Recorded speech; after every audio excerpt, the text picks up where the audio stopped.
Hi, I'm Dre. I'm your mindset coach and mentor of change, and I want to welcome you to another one of our get togethers. Today, we're going to talk about how to remove negative energy from your life. Now, you may want to be like, well, how do I know there's negative energy in my life? And negative energy can manifest itself in a variety of ways. It can be anything from stress to rashes and just agitation, irritation, maybe just some overall the way that people speak to each other or the short leash that you feel that some people have, or just feeling overall drained, exhausted, kind of beat up, and just incomplete. It really can be a gambit of things that it may be triggered by negative energy just being in your life. And we're going to talk about just 5 techniques, 5 ways that you can remove negative energy from your life. Now, it's going to be a nice mixture of practical and some spiritual. And the spiritual comes from a lot of the research and stuff that I've been looking into on my way to becoming a Reiki practitioner, where I definitely believe that there is energy, that we all emit energy, we all emit vibrations, and then we all have connections that we have with other people. And some of these have shown themselves in your life where maybe someone says like that person is like red with anger, right? That's an aura that people are able to see the redness in them. Or when someone is pregnant, some people will say that that person looks like they're glowing, right? This is energy that's being emitted from people. And you've probably walked into a room where you felt like the tension was so thick that you could cut it with a knife. That is what is there, that you know that there was some sort of a disagreement that just happened, that you can feel the resonance of it in the room. And while we discard a lot of these statements, a lot of these feelings and thoughts, they actually have a foundation, a science, a practical nature that you can learn and that you can study, and then you can kind of grow a lot of these techniques as well. And so I do always encourage people not to always just think with their rational side, because as humans, we have this amazing gift that we are pretty much the only rational, conscious thinkers, that we understand that we're going to live and die, that we have this ability to create and just alter a lot of the way that the world interacts with us. And it's a pretty powerful thing. But with that said, don't separate the fact that because you have the extra gift that you discard your instincts, because you do have instincts just like any animal, any creature has instincts. You have them as well. You can be around someone that you don't have any genuine reason to not trust them, but you feel in your heart that that person is up to no good. And you also have been in situations where everybody told you that this person was someone that everyone should stay away from, that they are untrustworthy, but you felt like they would treat you differently. And so you gave them a chance and it worked out for the better. When you have all the reasons to make one decision as far as rational, check, check, check, check, but you just have that gut feeling on this side, and you follow that gut feeling, those are your instincts. And we all still have them. And so you really want to find that perfect balance where you can use your rationale and your instincts together. And so when you're talking about negative energy in your life, there are some that you're going to be like, okay, I know, for example, if someone has difficulties forgiving other people, then often they have difficulties forgiving themselves. And they just are dealing with the fear of the worst case scenario or just the fear of something bad happening. They believe that if they trust someone, then that means they have to open themselves up to be to have their heart broken. And while it is something that we all have to fight, we all have to deal with, we all struggle with, if you have that belief, then how do you think that person is going to interact with most people? That person is not going to trust and give a lot of information to other people. And so when you're dealing with the inability to forgive others, then that is harboring a lot of negative energy, because now you have resentment inside of you. Now you're holding on to whatever the situation was, because you do have to constantly replay it in your mind to stay upset so that you don't forgive them. Because if you've ever seen the way kids interacted, kids have no problem getting over something. I've seen where kids have been so mean to each other and then they took like a 2 second break and the parents weren't ready to let their kids play again. But the kids were ready. Kids have this ability to forgive and to move on. They're so powerful in their ability to learn and to grow because they have no negative associations with any of these interactions. They, for example, they don't see an issue with failure. While most adults, when we're dealing with the fear of failure, it keeps us from acting. For kids, they don't have any idea what this fear of failure is. Kids, if you watch when they walk, they just fall down and they get back up and they try to walk again. And then they fall down and they get back up and they try to walk again. And it's why they're able to create such growth, why they're able to achieve such milestones, is because they don't have that fear of failure that keeps them from getting back up. You and I, we may say, well, I tried it, I failed. That's probably a sign that I shouldn't do it. And that really is something that I think holds a lot of us back from our growth. And so, on that half, you want to make sure that you can forgive yourself. If you've messed up in the past, don't allow that to alter and change your future. If there is something that you want to accomplish in your life, then simply look at your failure as an opportunity to make a change, make those changes, and then get out there and try again. Stop having it where these failures are signs that you shouldn't be doing something. And so you want to make sure that you're forgiving yourself, and you really want to make sure that you're forgiving others, because when you're holding on to all of this negative energy, it's always what you're going to find is behind anyone that has a difficulty forgiving someone, they're holding on to some negativity somewhere. If they could let go of the negativity, surely they could forgive someone. But they can't because in their mind, the stuff they're holding on to, that person needs to walk on coals and say they're sorry, or they really have to make them feel it. You have to feel what I felt. I get it, but that's really not helping you. Forgiveness is for you. It always has been, it always will be. So take advantage of it, forgive yourself, forgive others, keep it moving. Don't allow any fears or self doubt or any need for justice to keep you from removing that negative energy in your life. Number two is you're going to have to just remove any energy drainers, any energy vampires, whatever phrase you want to use. I've heard all of them out there. You just want to get rid of the negativity in your life. So you need to get rid of negative people. Now, I do want to caution you. I'm not saying only surround yourself with yes people. I'm saying that if you offer solutions and this person is always offering problems, then you don't want to keep interacting with someone like that. The most common thing that I see whenever I have a client that is dealing with self doubt, they are often associating with people who are doubtful of themselves, so they project that doubt on the other person. So, for a quick example, I was coaching someone that was in the real estate industry. And if you understand anyone who has any sort of an entrepreneurial, kind of high risk, not a steady income, commission based type of a career, that scares most people. Most people need certainty. So anytime this person told his parents or his friends what he was doing, a lot of them were like, well, everybody is a real estate agent. Well, that's really hard to get started. I don't know how long you're going to be able to go without a paycheck. And they start creating this doubt. They're draining his energy from his goal, his ambition, what he was interested and passionate about doing. They are literally draining the essence out of him. And you will find that if you just surround yourself with some like minded people, in the sense that they are honest with you that this is not going to be easy, but they also say, you can do it. Here's how. See, that's always the big difference. If you are a problem solver, then you are that's difficult, but here's one way we could go about doing this. Versus other people who just like to point at issues. Oh, that's not going to work. Oh, that failed. Well, yeah, I can sort of see that. Thank you for the insight. I really appreciate that, Captain Obvious. But that's just the way most people are. And you have to understand that they don't have an issue with you. They really aren't even dealing with you and your ability to accomplish your goal.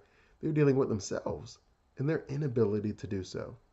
So by you allowing them to rent space in your mind, they create doubt. And you really want to make sure that you understand the space that you rent in your mind, it really impacts the beliefs you have. And as you know, your beliefs create your actions and your actions create your reality. Quite frankly, if you want to remove the negativity in your life, if you are trying to live a positive life, if you are trying to feel lively and rejuvenated, excited to attack each day, then you got to get rid of the people who are renting the space in your mind that are causing these negative thoughts to grow and to fester.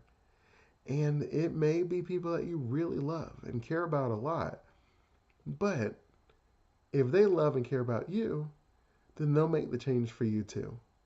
And this is one of those things I tell you guys, you got to be authentic to who you are, because it is going to push away the right people. It is going to draw the right people too. If you pretend to be someone that you're not, then you're going to attract those people that are interested in that pretend person, which is going to make you more miserable. And it's going to increase the negative energy that is in your life. You want to push away the stuff that shouldn't be there. You want to draw the stuff that should be there. You want to be surrounded with people who believe that they have the ability to change the entire world. And that is a naive statement. Sure, of course it is.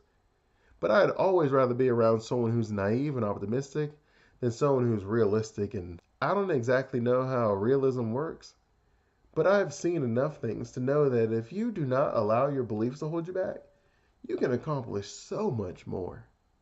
I would liken it to The Matrix. I mean, it's old enough now that I think all of you have seen it. It was not that Neo necessarily had any more of an ability. It was just that he believed that he could do more. And as he pushed his beliefs, as he challenged his preconceived notions, he was able to do more and more and more. It wasn't that anyone else could not do it. It's just they didn't believe that they could. And I don't want that to be you. So if you got to remove a lot of these negative energy vampires out of your life so that you're able to believe that you can fly. Number 3, we have on our list that you just want to practice mindfulness meditation. I love meditation in general. You can really do any variety of options that are available for you. I like mindfulness because I believe that there's tons of studies that have already shown some of the positive benefits, and there's lots of different things that you can do, and I also believe it's just one of the simpler ones. And you can have like a couple minutes where you just simply focus on your breathing. You take deep breaths in, deep breaths out, and you focus on your stomach and your diaphragm as it's filling up with oxygen, the way that you feel in your body, maybe the wind even blowing against your skin or the sun warming on top of my bald head. And you'll be surprised at how much you actually don't pay attention to in everyday life. And if you're able to just kind of bring yourself back to the present moment, and I always tell you the best way to get to the present moment, for me at least, is to focus on my senses. Your 5 senses are always in the present. When you're thinking in the past or you're worried about the future, if you bring yourself back to the present, then you're in the ability to create outcomes, that you're able to make decisions that change your life. Instead of worrying about what's going to happen, the fear of the unknown, fear of uncertainty, now you're in the present where it's just like, okay, this is where I'm at. What can I do to get where I'm trying to get to? And it's going to remove a lot of those overall negative emotions, that negative energy you're dealing with, because all of the stress and anxiety, it's either in the past or in the future. You either feel guilt about what you've done in the past, or you worry about what's going to happen in the future. In the present, you actually have this amazing ability to create the outcomes that you want, which is why it's always sad that most people aren't in the present. And so mindfulness meditation just brings you back to the present. And even if you were like, well, Dre, I'm not quite feeling all this stuff out, if you need something a little bit more literal, then I would just encourage you to focus on the clothes that you're wearing. You'll actually notice that you don't know that you're wearing clothes in the sense that you sense it consciously, because you wear clothes every day. So if you're wearing cotton like most people wear all the time, then you don't know that you have it on. And if you've had kids, then you understand that when you give them like wool or polyester, they're itching because the texture is different. So they actually know they're wearing clothes and it's bothering them. It's not that the polyester or wool is actually overwhelmingly itchy and overwhelmingly uncomfortable. It's just the fact that I went from not knowing that I was wearing clothes to knowing that I was wearing clothes. And for a kid, that's a pretty big shift. And you and I, we would notice it as adults, but it doesn't change the overall impact of just, you don't really know just the clothes that you're wearing. And so if you switch up that, if you're able to bring yourself there where you just start feeling the clothes on you, where you can feel how it's, where it touches on your skin, that's a really good way to just bring yourself back into the present as well. And I do encourage you to kind of take advantage of any of these techniques, but often start with the five senses. You're going to see the outcomes that you want. Number four is you want to have a energy field, that you want to create an energy field around you. And this is completely a visualization technique. And if you're able to create these realities and these thoughts in your mind, you'll find that it actually has a very positive impact on your overall ability to accomplish things. So each morning when I'm being good, I will create an energy field around me, and I'll like cleanse my aura. And the way that it works is just the idea that as you go through your day, every person that you interact with, you absorb something from them. And so if you say, for let's say, for example, you go out and you say hi to someone, and that person is very lively and upbeat, what often ends up happening? You end up kind of matching their vibration. You match their liveliness. They help you feel more energetic. And then if you talk to someone who's feeling very negative and down about their day, you often feel uncomfortable being happy about your day, so you bring yourself down to them. So, on a very simple level, you already understand. So, what you do is you create this energy field where you're just simply closing your eyes and you're visualizing yourself creating this bubble around you that's going to protect you. And within this bubble, you're going to create where it lets good things in and it keeps bad things out. And I often visualize putting on my energy field in three layers. I usually start by visualizing light that is surrounding me. And then I work into creating some sort of a very strong, concrete, brick, steel, like a very strong structure around me, where now I'm in darkness and nothing can get in. And then the third layer I make it into like a bubble almost. And then I bring the bubble onto my skin, and then that's kind of like my energy field. You don't want it to be too big, because if it's too big, then it's bumping into everyone else's auras, and then you're taking in too much. You want it to really be just kind of on your skin. And you don't want it to be much more than just a couple, like a centimeter off of your skin.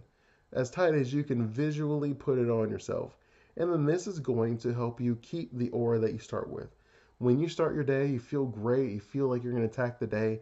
You're going to put this field around you so that you're able to hold on to that goodness. And then when you interact with other people, you don't take their negativity as easily.